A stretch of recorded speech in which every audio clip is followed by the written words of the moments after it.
Good morning, guys. Happy Thursday. Your girl's a hot mess here. Look at my hair. I just got tousled and tumbled out of bed. It's really early. It's not even 7 yet. I've been up since about 6.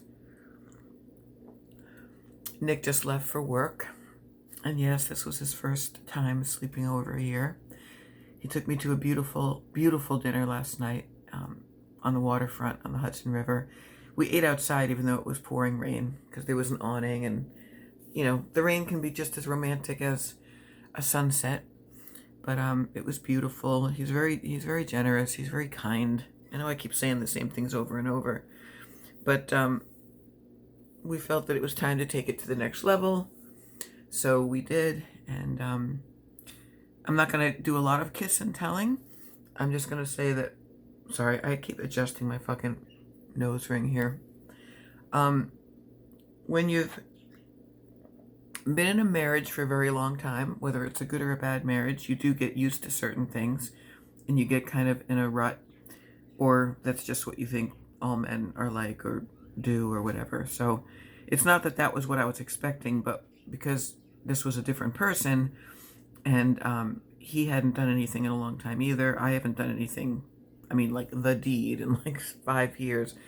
So, we approached it with humor and an open mind, and just the idea that it's important to be together and to touch and cuddle and let each other know in subtle or direct ways or a mixture of both what we like and need. And when you have a new partner, it's a process of sort of breaking them in and training them, for lack of a better word. I usually do have better words, but I always say for lack of a better word because right now I gotta get this coffee deep inside me, no pun intended. So, it was a little clumsy. It was a little awkward. I'm not 100% happy, but it was nice. It was nice to have someone to cuddle with all night. I have not had a man in my bed here in like a couple years. And when that happened, it was a dismal crashing failure. And I mean, talk about people who misrepresent themselves or who can talk a great game, and then when it comes down to it, it's like, wait, what? So yeah, I feel good. I feel calm. I don't feel hyper or manic or nervous about this relationship. It's still pretty casual. We're still just kind of playing it out. And he's real busy. I'm real busy, but we're carving out some time for each other. And yeah, I think I'll see him next Wednesday night. We have a few things planned in September, and we'll see how it goes. But it's a little bit interesting of a thing to let you know that this aspect is in my life. And I'll tell you this, he's an amazing kisser. I mean, he fucking lives to kiss. My mouth is almost kind of numb and sore. And like when a guy gets his stubble and it's just, you get like that kissing rash all over you. I have my lights on low right now deliberately, but yeah, so it rained a lot last night, and I didn't work yesterday. I kind of rested up and cleaned my house. My house looks really clean right now. Got my new vacuum in the mail, put that together, vacuumed, cleaned up my bathroom. So, it's like I'm not embarrassed to have him here, even though he has a much bigger, nicer house than me. This place is very cute and small, and it's just like a little cottage shack, and it is what it is. I can barely even afford this, let alone something bigger. This came out amazing this morning. Oh my God. I'm so used to heavy cream now. My blood sugar's back down to normal, which is cool. I'm not going to weigh myself until next week because I have to decide if I'm going to stay on keto or do something different. If you eat the rich, fatty foods of keto and then you keep slipping in, cheat foods, you're really on actually a very poor diet. Keto has to be sort of all or nothing.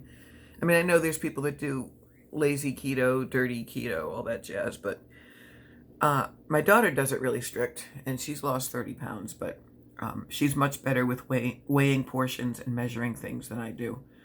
I kind of just go, oh, these cheese crisps are 0 carbs. I think I'll eat 4 servings,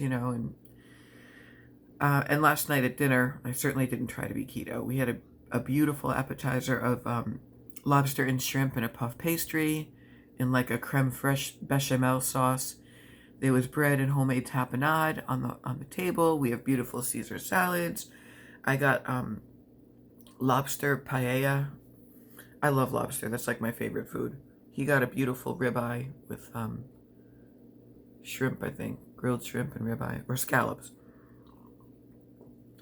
And we talk a lot. We have a lot in common. There's never any awkward pauses. He's smart. He's book read. You know, he loves my poetry.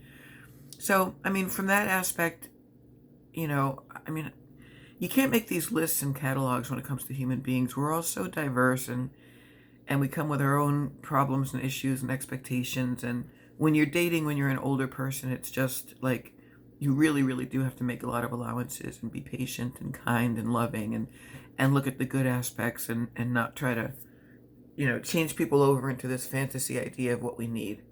Um, am I used to a different sort of lovemaking approach? Yes. You know, I'm used to extremely assertive and aggressive lovers. I didn't say abusive, I said assertive and aggressive. And I'm not used to being treated like paper thin glass, you know, because I'm not paper thin and I'm not glass. And I like things very direct and blunt, and I like dirty talk, and I like a little S&M, you might even want to say, B&D. I don't know. I'm not going to get into it. I keep saying that and then I fucking get into it. This is all going to bite me on the ass. Ah, that's a pun. But you know, maybe that'll come in time. I think he's much more of a very, very tender, gentle lover. But I'm certainly proud of my abilities. I'll tell you that much. I think that I blew his mind on several accounts. And I'm much less of a prude about that sort of thing than I used to be. I'm actually kind of proud of myself. So I feel like a woman at 53. Six months ago, if you had talked to me, or a year ago, I never would have thought there'd be anyone over in my house, male, female, or indifferent. It was just, I was living that spinster cat lady life and thinking I was okay with it. But it's really, really nice to make coffee for someone and talk and kiss and cuddle and laugh and explore. And I wasn't awkward like in the past, in the long past, when I'd have someone over or I'd be at his house. I really couldn't even sleep the whole night because I was just worried about so many different things, you know? This was like, no, we rolled over and went to sleep, and it was great. And my cats even like him, and my cats don't usually like any man. So on deck today is for me to pay my bills. I got a much smaller check than I thought, so now I have to look at my fucking stack of bills and juggle them. I have therapy at 11, which should be interesting because I don't know if I'm going to talk to him about this or not. I mean, I probably will. I'm not going to get into this kind of detail. And then I do work 2 to 10. So, and then this weekend's the retreat. So, I'll talk to you guys later. Glad I could share this with you. Thanks for listening, and have a wonderful Thursday. Peace.